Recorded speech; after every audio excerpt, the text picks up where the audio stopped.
Well, Eddie Howe has just previewed the Chelsea game here at Newcastle United's Media Centre in Benton ahead of Sunday's game, and the big talking points, I suppose, that have emerged from this press conference have to be the fact that Callum Wilson, the confirmation now that he will miss 3 games. Newcastle have been without his services all season. He last played in that post-season friendly away in Melbourne against Tottenham Hotspur when he came on and then went off again.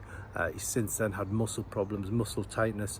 We're told that there's no fresh injury with Wilson, and it is very much a precautionary stance from Newcastle, but he's definitely not going to be involved in Sunday's game. He's going to miss the Carabao Cup game and then that game against Arsenal. There's only 1 game left after that before the next international break, so if he misses Nottingham Forest, then that's going to be pretty much another month written off for Callum Wilson. So not what he wants, not what the fans want, because he is a reliable source of goal. When he's on the pitch, he scores goals. There's no questioning of that. So that's the news on Callum Wilson. Alexander Isak's contract is a talking point in the fan base. You look at Anthony Gordon agreeing his new deal this week. Newcastle know that Isak is probably the next one they need to get sorted out in terms of contracts, and for him, I think he said how happy he is at Newcastle, but ultimately he had a great season last year.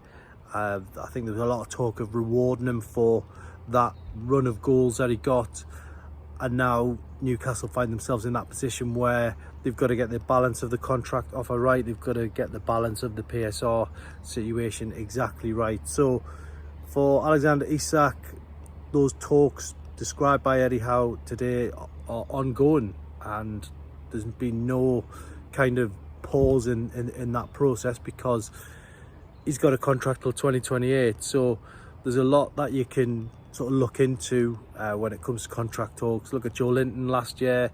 Joe Linton, everyone thought the contract talks had fallen down, but it was quickly dealt with, and he signed his new contract. So it's the same with most players, but for Alexander Isak, I think Newcastle fans will just breathe that bit of relief if they can get that one done. There's a lot of talk of Arsenal, but he remains contracted at Newcastle, so whoever comes in would have to pay a huge fee. I'm assuming that there will be a minimum fee release clause in there, but it will be very high, and you know, as we've seen with Bruno Guimaraes last summer, nobody was prepared to pay it. So Newcastle will be keen to get that deal sorted for Alexander Isak.